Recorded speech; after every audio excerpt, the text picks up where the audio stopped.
और सीधे आपको लिए चलते हैं। इस वक्त डीजीपी जम्मू कश्मीर दिलबाग सिंह खिताब कर रहे हैं।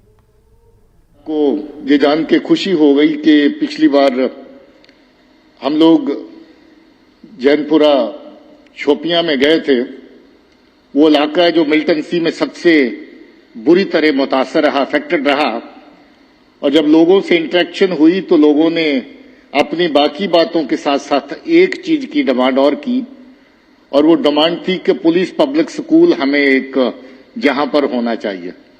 अब इस तरह की मकबूलियत, इस तरह की जो आप लोगों की एक पुलिस स्कूल की छवि है कि जिसके चलते आपकी डिमांड अब शोपियां जिले में भी होने लगी कि पुलिस के स्कूल का एक छोटा चैप्टर वहां पर भी होना चाहिए। मैं ज्यादा टाइम इस बात पे नहीं लेता, मगर स्कूल के स्टाफ और सबको आपको मुबारक देता हूं कि स्कूल के रिजल्ट पहले से बेहतर हुए। आपने स्कूल जो है उसको जहां का स्टेट बोर्ड से अभी सीबीएसई के साथ जोड़ने के बाद जिस तरह के नताइज दिखाए हैं, सामने लाए हैं, उसमें बहुत सी गुंजाइश है और बेहतर करने की। मगर आज जम्मू के श्रीनगर के सबसे बेहतरीन स्कूलों के अंदर हमारे स्कूल भी शामिल हैं। इस बात का हमें फख्र है। इस बात का भी हमें फख्र है कि ये स्कूल कोई कमाई का साधन नहीं है, ये हमारे बच्चों को अच्छी पढ़ाई देने का साधन रहे। और उसके साथ साथ हमारे जो शहीद साथी जिन्होंने अपनी जान निछावर करी अपने मुल्क के लिए, अपने ड्यूटी को अमल में लाते हुए, उनके बच्चों को हर तरह की वो सुविधा दी जा सके और फ्री दी जा सके, जिसमें मुझे लगता है कि उनका हम पर पूरा पूरा हक है।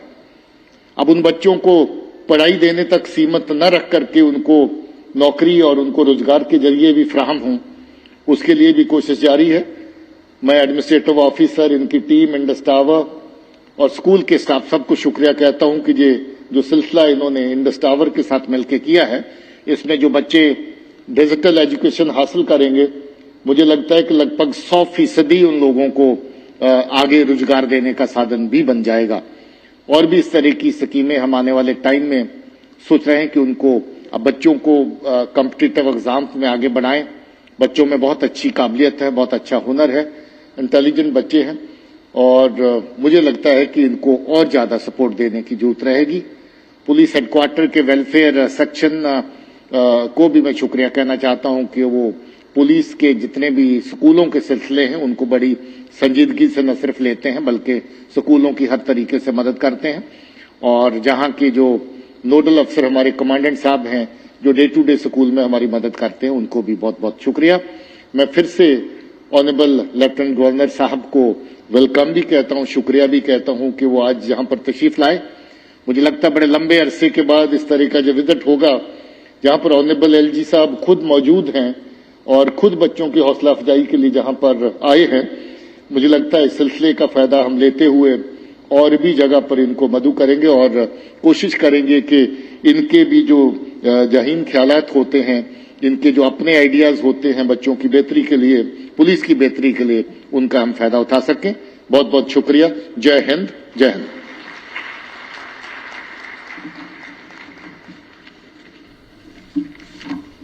Thank you so much sir.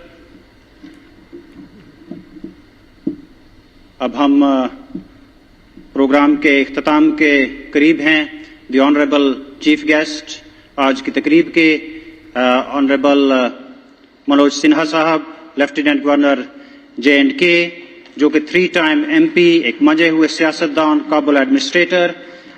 उनके बारे में बहुत कुछ कहा जा सकता है, वक्त की किल्लत है। मैं उनसे दरख्वास्त करता हूं कि वो गैदरिंग को एड्रेस करें। The honourable lieutenant governor. Jammu Kashmir के पुलिस महानिदेशक श्री दिलबाग सिंह जी, अतिरिक्त पुलिस महानिदेशक जम्मू श्री मुकेश सिंह जी, अतिरिक्त पुलिस महानिदेशक सुरक्षा श्री जामवाल साहब, यहां के मंडलायुक्त जम्मू के श्री रमेश कुमार जी, इंडस टावर से आए हुए श्री मनोज कुमार सिंह जी, सुकेश थरेजा जी, सिविल एडमिनिस्ट्रेशन और पुलिस के सभी वरिष्ठ अधिकारीगण, इस विद्यालय की प्राचार्य महोदया, सभी शिक्षक, देवियों, सज्जनों तथा बच्चों, सबसे पहले मैं देश की रक्षा में अपने जीवन का सर्वोच्च बलिदान देने वाले जम्मू कश्मीर पुलिस के सभी वीर शहीदों को नमन करता हूं, श्रद्धांजलि देता हूं और उनके परिजनों को भी नमन करता हूं। एक बात बार बार कही जाती है कि शहीदों के परिवार को केवल संवेदनाओं से संतोष नहीं दिया जा सकता, बल्कि सरकार और समाज मिलकर ऐसे ठोस उपाय करें जिससे वो भविष्य की चुनौतियों का भी सफलतापूर्वक सामना कर सकें, सुविधा और सम्मान के साथ अपना जीवन यापन कर सकें। प्रशासन ने, सरकार ने अपने स्तर पर कुछ व्यवस्थाएं बनाई हैं, चाहे वो नौकरी की हो, आर्थिक सहायता की हो, लेकिन बावजूद इसके कई परिवारों को कठिनाई रहती है।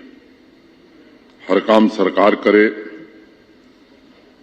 मुझे लगता है कि सरकार की जिम्मेदारी है, लेकिन समाज की भी अपनी एक जिम्मेदारी है, जिनके कारण हम सुख चैन से सोते हैं, जिनके बलिदान के कारण आज हम खुली हवा में सांस ले रहे हैं। मुझे लगता है कि हमें भी इस बात पर सोचना चाहिए, समाज के एक सदस्य के नाते, कि हमारी क्या जिम्मेदारी बनती है। क्या हम ऐसा कुछ कर सकते हैं कि शहीदों के आश्रित सम्मानपूर्वक अपना जीवन यापन कर सकें, और अगर समाज के सभी वर्ग के लोग इस बात को ठीक से समझें तो मुझे लगता है कि एक बेहतर व्यवस्था बनाई जा सकती है। मैं इंडस टावर्स लिमिटेड का शुक्रिया अदा करता हूं, जिन्होंने अपने सामाजिक कर्तव्यों का निर्वहन करते हुए शहीदों के आश्रितों के लिए डिजिटल स्किल के डेवलपमेंट का कार्यक्रम आज शुरू किया है। इस एक महीने के कार्यक्रम के मॉड्यूल को मैंने पूरा पढ़ा है। एक प्रशंसनीय पहल है। जो लक्ष्य उसमें ट्रेनिंग के बाद तय किए गए हैं कि जिन लोगों को ट्रेनिंग दी जाएगी उसमें से 50% लोगों को रोजगार मिलेगा और 10,000 रुपए तक महीने की कमाई। मैं समझता हूं इस पर विचार करने की आवश्यकता है। आज के समय में 10,000 रुपए अगर स्किलिंग के बाद कोई बच्चा पाता है तो मुझे लगता है कि इंडस टावर से मेरी ये अपेक्षा नहीं है। अनेक रोजगार के कार्यक्रम प्रशासन द्वारा भी चलाए जा रहे हैं।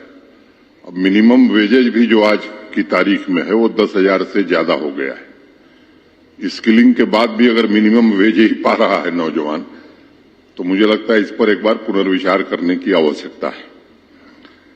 मैं आभारी हूं कि आप सबने जहां शहीदों के बच्चों की चिंता की है।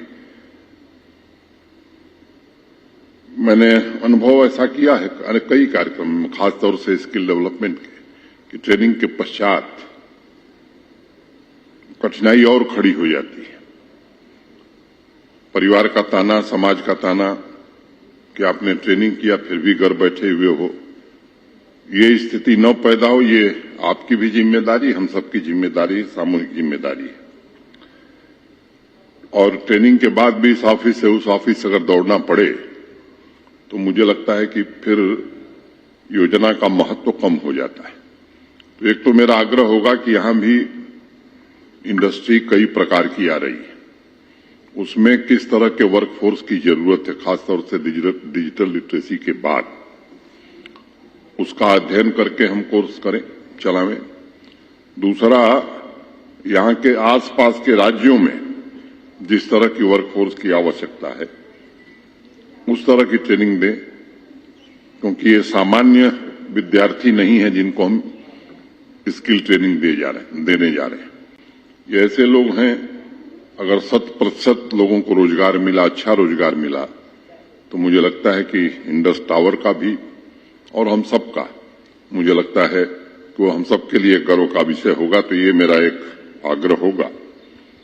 संवेदनशील सवाल है, लेकिन मुझे लगता है कि इस दायित्वपूर्ण कार्य को निश्चित रूप से हमें करना चाहिए, और इसीलिए मैं मनोज सिंह जी ने बहुत विस्तार में उसकी टेक्निकलिटीज की चर्चा की है, मैं उसमें नहीं जाता हूं। ये भी सच है कि 90 के दशक में पड़ोसी मुल्क द्वारा प्रायोजित आतंकवाद की शुरुआत से अभी तक देश की एकता और अखंडता की रक्षा करते हुए जम्मू कश्मीर पुलिस फोर्स के लगभग 1604 बहादुर जवानों ने अपनी कुर्बानी दी है। उनका ऋण हम कभी चुका नहीं सकते हैं। उनकी कुर्बानी की वजह से ही मैंने पहले कहा कि हम सब चैन से सोते हैं। मुझे लगता है कि अब वक्त आ गया, जब आज शुरुआत हुई है, तो पुलिस महानिदेशक महोदय से मेरी अपेक्षा होगी कि ये 1605 लोगों के जीवन को व्यवस्थित करना ये कोई बड़ा काम नहीं है। एक स्ट्रक्चर्ड वे में, जैसे इंडस टावर कुछ बच्चों को ट्रेन कर रहा है, मुझे लगता है कि एक कोई डेडिकेटेड ऑफिसर ये 1605 परिवारों की क्या स्थिति है, कितने बच्चे बच गए, ढेर सारी योजनाएं चल रही हैं, सरकार के द्वारा भी चल रही हैं, और अगर उन परिवार की महिलाएं हैं, खासतौर से वीर नारियां जिन्हें हम कहेंगे, उनको भी रोजगार से जोड़ने के अनेक कार्यक्रम प्रशासन चला रहा है। तो डिजिटल कौशल विकास कार्यक्रम JNK police public school Miran Sahib में खास समारोह, जिसमें LG मनोज सिन्हा भी इस वक्त खिताब कर रहे हैं। फिलहाल रुकना चाहेंगे एक छोटे से ब्रेक के लिए। शिमला में हुई कांग्रेस विधायकों की बैठक के बाद अब कांग्रेस के लिए अगले 48 घंटे काफी अहम हो गए हैं। जो खबरें सामने आ रही हैं उनके मुताबिक CM के नाम पर फैसला कांग्रेस महासचिव प्रियंका गांधी वाड्रा लेगी। कल एक एक कर सभी विधायकों से फीडबैक ले ली गई है। इसके बाद अब राजीव शुक्ला, भूपेश बघेल और भूपेंद्र सिंह हुड्डा अपनी अपनी रिपोर्ट आलाकमान को सौंपेंगे। खबर है कि सुखविंदर सिंह सुक्खू और प्रतिभा सिंह दोनों मुख्यमंत्री पद के लिए अड़े हुए हैं, जबकि मुकेश अग्निहोत्री का झुकाव प्रतिभा सिंह की तरफ है। और ऐसे में डैमेज रोकने के लिए कांग्रेस सुखविंदर सिंह सुक्खू और प्रतिभा सिंह के अलावा तीसरे विकल्प चंद्र कुमार, धनीराम शांडिल और हर्षवर्धन के नाम पर भी विचार कर सकती है। जानकारी के मुताबिक हॉली लॉज को डिप्टी CM का ऑफर भी दिया गया है। उधर कल हुई बैठक के बाद आज भी शिमला में सियासी गहमागहमी जारी है।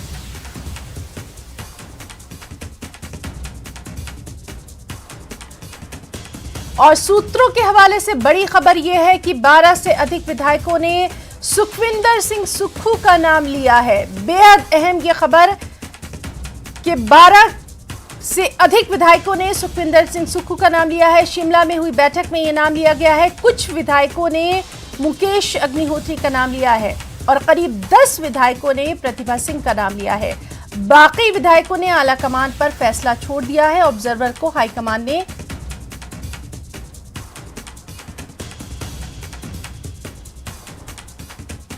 और हमारे साथ इस वक्त मौजूद है लगातार अपडेट के साथ हमारे साथी अमन भारद्वाज।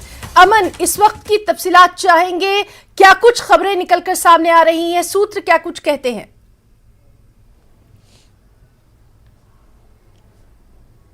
देखिए, कांग्रेस के लीडर से ऑन रिकॉर्ड और ऑफ द रिकॉर्ड दोनों तरीके से बातचीत जारी है न्यूज 18 की। और इस कांग्रेस भी यही चिंता सता रही है कि कांग्रेस को कि कौन मुख्यमंत्री, किसको चुना जाए, और सबसे बड़ी बात मुख्यमंत्री चुनने के साथ साथ आगे की टीम कैसी होगी जो हिमाचल के लिए काम करेगी। और इसके साथ एक पैरेलल लाइन ये है कि जो डैमेज है, अगर एक को चुना गया तो नाराजगी ना हो, कोई डैमेज ना हो, उसको भी कंट्रोल करना है और उनको फिट भी करना है। और इसमें क्षेत्रीय समीकरण देखा जा रहा है, 2024 का लोकसभा चुनाव देखा जा रहा है और राष्ट्रीय स्तर पर जो परसेप्शन कांग्रेस की बनानी है वो भी मद्देनजर है और कांग्रेस में फूट है, 2 गुट है, 3 गुट है, ये मैसेज ना जाए, इसको भी कंट्रोल किया जा रहा है। और जहां तक फैसले की बात है तो आज अपनी रिपोर्ट जो है वो सौंपेंगे 12 बजे तक। ये था कि 12 बजे के बाद जो तीनों ऑब्जर्वर यहां पर है, जिसमें से एक प्रभारी और भूपेश बघेल और भूपेंद्र हुड्डा हैं और राजीव शुक्ला, तीनों 12 बजे के बाद दिल्ली के लिए रवाना होंगे।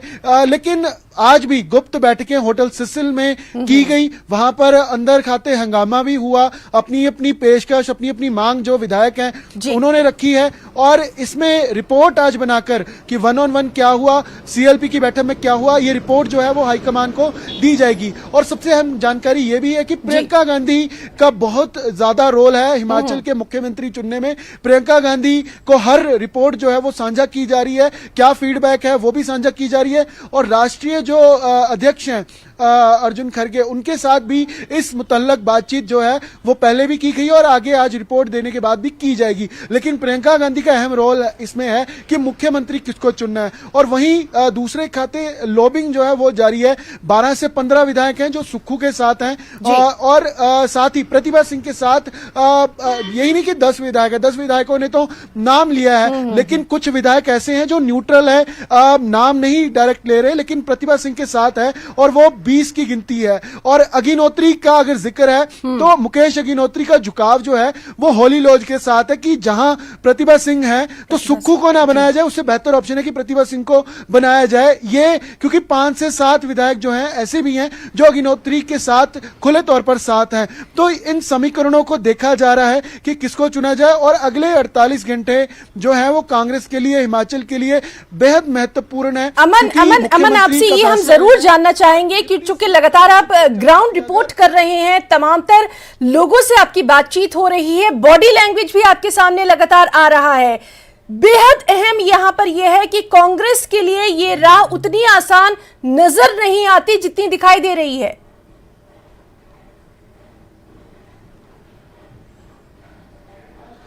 देखिए यही कारण है कि बार बार गुप्त तरीके से बैठ के और ऑफिशियली मीटिंग्स जो है सीएलपी के जरिए वो की जा रही हैं। लेकिन आज जो रिपोर्ट दी जाएगी उसमें हर किसी की फीडबैक किस तरीके की थी उस पर भी चर्चा जो है वो हाईकमान के साथ की जाएगी। और 3 नाम अहम है इसमें जो नए जुड़े हैं कि अगर प्रतिभा सिंह और सुक्खू के अलावा कोई ऑप्शन है जो डैमेज कंट्रोल के नजरिए से अगर देखा जाए तो उसमें धनीराम शांडिल का नाम है, हर्षवर्धन का नाम है और जो ज्वाली से विधायक हैं चंद्र कुमार, उनका नाम है क्योंकि चंद्र कुमार सबसे सीनियर है।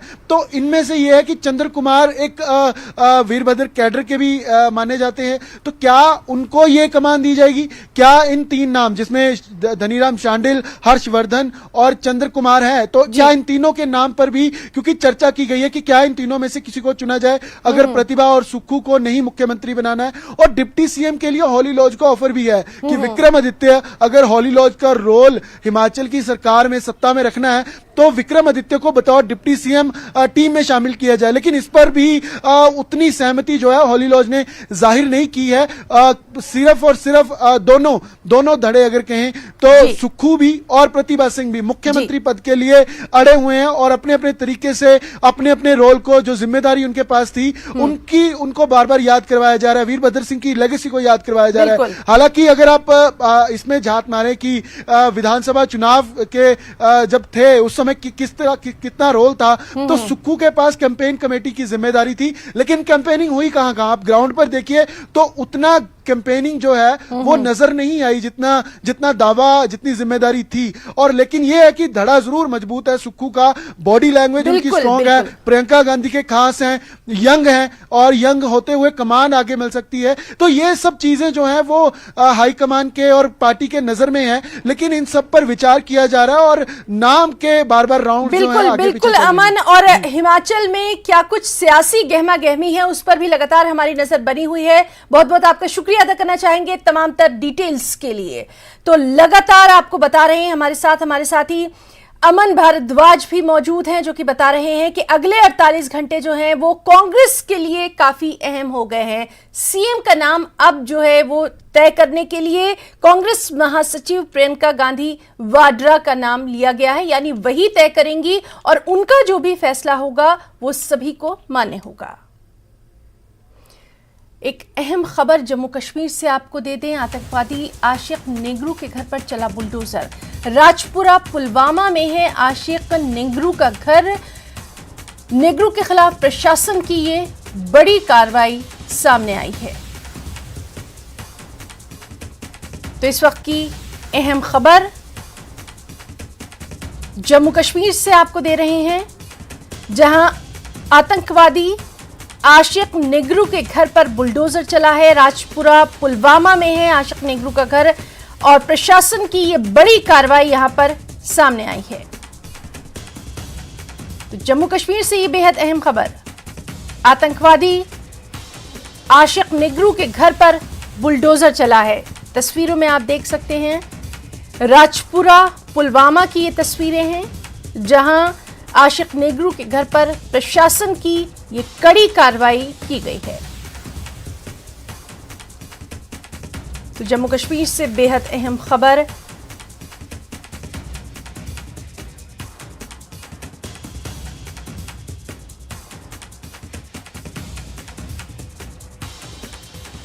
हम इस वक्त मौजूद है राजपुरा पुलवामा में। यहाँ पर आप देख रहे हैं जो ये मकान है, जो मिलिटेंट है आशिक नेगरू है, उसका मकान है। पहले फोर्सेस ने ये प्रॉपर्टी है अटैच की थी, तो अथॉरिटीज़ ने ये प्रॉपर्टी जो है अटैच की थी, तो आज इसका बाज़ाब्ता ऑर्डर निकाला गया और इस मकान को जो है डिसमेंटल किया जा रहा है। कहा जाता है यही जो आशिक नेगरू है इस वक्त जो है वो पाकिस्तान में है और कई केसों में मतलूब है यहाँ पर पुलिस को। तो पुलिस ने जो पहले ही प्रॉपर्टी जो अटैच की थी, तो अब आज जो कार्रवाई इसमें अंजाम पाई गई है वो यही है कि जो मकान है उसको पूरी तरीके से डिसमेंटल किया जा रहा है। बिलाल खान, न्यूज़ 18, राजपुरा पुलवामा। एनआईए के जरिए पुलवामा में आतंकवाद के विभिन्न मामलों में शामिल आतंकवादियों के पोस्टर लगाए गए हैं। पुलवामा शहर और अन्य इलाकों में मिले पोस्टरों में लश्कर-ए-तैयबा और टीआरएफ से जुड़े वांटेड आतंकवादियों पर 10-10 लाख रुपए का इनाम रखा गया है। 2 आतंकवादी कश्मीर के कुलगाम और श्रीनगर के रहने वाले हैं, जबकि 2 और पाकिस्तान के हैं। कौमी तहकीकाती एजेंसी की जानिब से अपनी नेमत का पहली दफ़ा मिलिटेंटों के जो पोस्टर यहाँ पुलवामा में चस्पान पाए गए हैं, जिसमें कि 10 लाख रुपया तक इनको इनाम रखा गया है जो इनकी इतला देगा। तो इसमें जो है 2 जो पाकिस्तानी है और 2 जो है वो मुकामी मिलिटेंट है। तो पहली बार जो ये देखा गया है कि जो कौमी तहकीकाती एजेंसी जो है तो उसने इतनी बड़ी जो इनाम जो है इन मिलिटेंटों पर रखा है जो मफरूर है। तो अभी तक यही देखा गया जो ये पोस्टर है पुलवामा में पहली बार पाए गए ऐसे पोस्टर्स। अगरचे पुलवामा ज़िला से कोई मिलिटेंट इसमें ताल्लुक़ नहीं रखता है, लेकिन जो पोस्टर है ये पुलवामा में पाए गए हैं। हम आपको दिखाएं, ये डीसी ऑफिस पुलवामा है, यहाँ पर भी ये पोस्टर पाए गए और दीगर जितनी भी जगह हैं यहाँ पर पुलवामा में, तो वहाँ पर ये पोस्टर पाए गए। बाज़ाब्ता इनमें नंबरात भी लगे हैं इन पोस्टर्स पे और मिलिटेंटों की जो है तस्वीर भी है और इन पे रिवार्ड भी है। जो 10 लाख रुपये तक जो रिवार्ड रखा है एनआईए की जानिब से वो इस पे रखा गया है।